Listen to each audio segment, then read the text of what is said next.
Hello everyone, welcome back to Maths Matrix after very long time. अब हम लोग start करेंगे सैम्पल पेपर सॉल्व करना of math, that is series 2024-2025। Now इस program में मैं आपको पूरा सैम्पल पेपर सॉल्व करके दिखाऊंगी, समझाऊंगी, और नेक्स्ट उसमें आपको ये भी बताऊंगी कि कौन कौन से क्वेश्चन इस सैम्पल पेपर के अकॉर्डिंगली आपके एग्ज़ाम के लिए इम्पॉर्टेंट हैं। ठीक है। और हम लोग पार्ट्स में इस सीरीज़ को सॉल्व करेंगे। पार्ट 1 में मैं आपको math MCQ question number 1 to 8 solve करके समझाऊंगी। Now question number 1 is, if a square matrix A into adjoint of A is equals to this, then the value of determinant of A plus determinant of adjoint of A is equals to। ठीक है, तो यहाँ पे जब हम इसको solve करेंगे, ध्यान में रखने वाली बात ये है कि आपको सारे फॉर्मूलाज एकदम क्लियर होने चाहिए। अगर फॉर्मूला आपको ज़रा सा भी डाउट है, प्लीज़ मेक श्योर कि आपको सारे फॉर्मूला इस टाइम पे आने के बाद सारे फॉर्मूला एकदम याद हो जाए, कि आपको समझने में बहुत आसानी रहे, हर एक चीज़ आपके जितना भी बेसिक है वो क्लियर हो। अब यहाँ पे आपको ऑलरेडी गिवन है कि ये जो मैट्रिक्स है, यानी कि A into adjoint of A आपको इस मैट्रिक्स के इक्वल दे रखा है। ठीक है, जहाँ पे A आपकी एक ऐसी स्क्वायर मैट्रिक्स है जैसे 3x3 पैटर्न की है। ठीक है, तो यहाँ पे we have already given this equals to this. अब सॉल्यूशन में वी ऑलरेडी नो कि A into adjoint of A is equals to determinant of A into में I, जहाँ पे ये I आपका क्या है, I is your identity matrix of order n by n, यानी कि जिस ऑर्डर का A होगा उसी ऑर्डर की आपकी आइडेंटिटी मैट्रिक्स होगी। ठीक है, अब यहाँ पे तो ये जो A into adjoint of A है, ये आपको क्वेश्चन के अकॉर्डिंगली इक्वल दे रखा है इस मैट्रिक्स के इक्वल 0 0 0। तो जब इस इक्वेशन के हिसाब से देखें तो ये जो चीज़ है वो इसके भी इक्वल होगी, that is determinant of A into में I।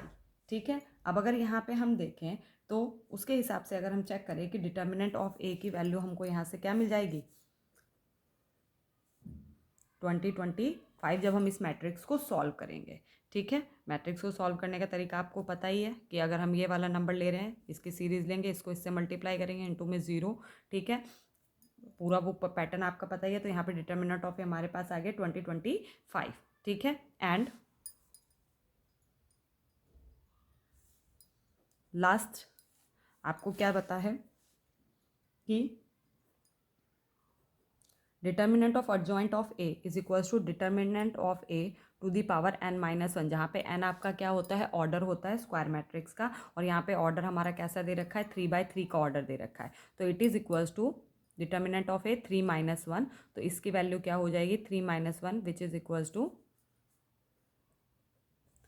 डिटर्मिनेंट ऑफ A, और इसकी वैल्यू हमारे पास क्या है, 2025, दैट इज़ 2025 का स्क्वायर। तो इसकी वैल्यू भी आ गई। सो अकॉर्डिंग टू क्वेश्चन के हिसाब से अगर हम देखें तो यहाँ पे determinant of A plus adjoint of A, determinant of adjoint of A is equals to, इसकी वैल्यू हमारे पास आई 2025 प्लस इसकी value I whole square. Hence our option number 4 is correct, that is option D is correct. Get it? Let's do next question. Question number 2. According to question number 2, we have given, assume X, Y, Z, W and P are matrices of order 2 cross N, 3 cross K, 2 cross P, N cross 3 and P cross K respectively. Then the restriction on N, K and P so that P, Y plus W, Y will be defined are। मतलब हमको ये चीज़ें आपको define दे रखी हैं, तो यानी कि हमको यहाँ पे रेस्ट्रिक्शन निकालने, रेस्ट्रिक्शन कहने का मतलब इनकी वैल्यूज़ को एक तरीके से फाइंड आउट करना है, जहाँ पे आपकी जो ये वैल्यू है वो क्या होनी चाहिए, डिफाइंड वैल्यू होनी चाहिए।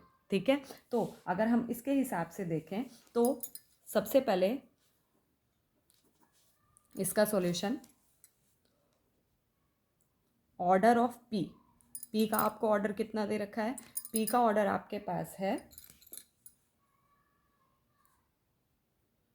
पी क्रॉस के। ऑर्डर ऑफ वाई की बात करें, वाई का ऑर्डर आपके पास दे रखा है 3 क्रॉस के। नेक्स्ट हमको डब्ल्यू वाई भी निकालना है, तो यहाँ पे अगर हम निकालें ऑर्डर ऑफ डब्ल्यू, डब्ल्यू का ऑर्डर हमको दे रखा है 2 क्रॉस पी, और सेम चीज़ ऑर्डर ऑफ वाई भी अगर हम यहाँ पे चेक करें तो वो 3 क्रॉस के है। ठीक है, देन अगर हम यहाँ पे वैल्यूज़ निकाल रहे हैं, अगर हमको पी वाई चाहिए, दैट इज़ पी कैसे ऑर्डर की मैट्रिक्स है, पी क्रॉस के ऑर्डर की है, और जो वाई आपके कैसे ऑर्डर की मैट्रिक्स है, 3 क्रॉस के ऑर्डर की है। तो यहाँ पे हमको पता है कि हमारी जो ये वैल्यू है वो इस वैल्यू के क्या होनी चाहिए, इक्वल होनी चाहिए, तभी ये पॉसिबिलिटीज़ होती हैं, यानी कि इन दोनों को मल्टीप्लाई करने के लिए पॉसिबिलिटीज़ होती हैं। अदरवाइज अगर ये वैल्यू इक्वल नहीं होंगी तो हम ये डिफाइंड आपका नहीं होगा। तो हैंस यहाँ से जो हमको वैल्यू मिली, यानी कि जो पॉसिबल वैल्यू मिली के लिए, वो क्या मिली, 3 मिली। अब यहाँ की बात करते हैं, यहाँ की बात करें तो अगर हम डब्ल्यू वाई निकाल रहे हैं, डब्ल्यू वाई निकाल रहे हैं, तो डब्ल्यू आपका किस ऑर्डर में है, 2 क्रॉस पी ऑर्डर में है। ठीक है, और वाई आपका 3 क्रॉस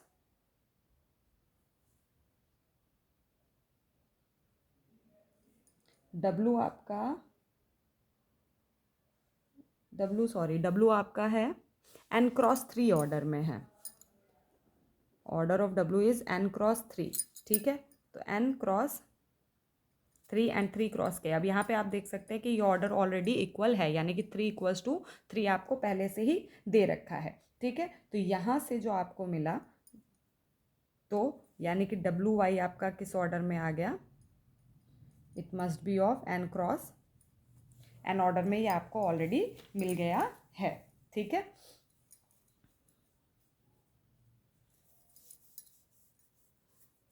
नाउ हमको क्या दे रखा है, पी वाई हमारा किस ऑर्डर में आया,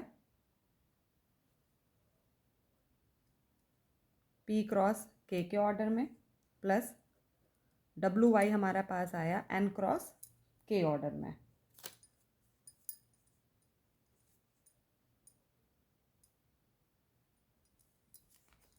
और ये पॉसिबल कभी है, इज़ पॉसिबल, ये तभी पॉसिबल है जब हमारे पास जो P क्रॉस के है वो क्या हो, N क्रॉस के आपके इक्वल हो।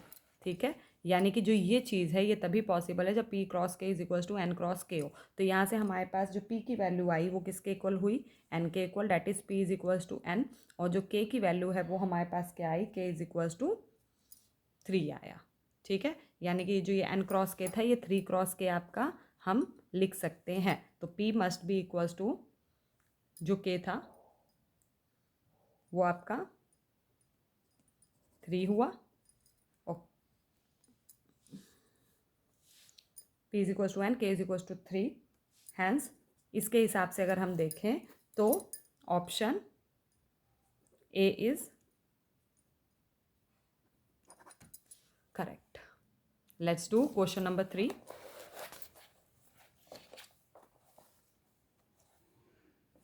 The interval in which the function f defined by fx is equals to e to the power x is strictly increasing is।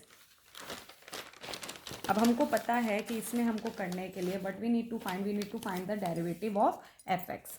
तो यहाँ पे एफ एक्स हमको दे रखा है E to the power X. अगर हम एफ डैश एक्स की वैल्यू निकालें वो भी क्या आ जाएगी, यानी कि जब हम इसको डिफ्रेंशिएट करेंगे, डिफ्रेंशिएशन ऑफ ई की power X is equals to E to the power X which is greater than 0। तो जब ये ग्रेटर देन 0 होता है तो यानी कि जो आपका फंक्शन होता है वो कैसा होता है, स्ट्रिक्टली इंक्रीजिंग होता है। जब डिफ्रेंशिएशन फंक्शन आपका ग्रेटर देन 0 होता है तो जो गिवन फंक्शन होता है वो स्ट्रिक्टली इंक्रीजिंग होता है। और यहाँ पे जो आपके इंटरवल हैं ई टू दी पावर एक्स के लिए क्या होते हैं, माइनस इन्फिनिटी टू इन्फिनिटी होते हैं। Since e to the power x is greater than 0 for all x belongs to minus infinity to infinity. Hence the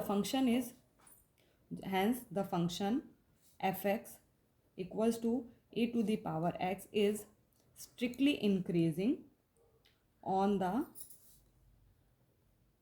interval minus infinity to infinity. तो इसके हिसाब से जो ऑप्शन सी है is our correct option.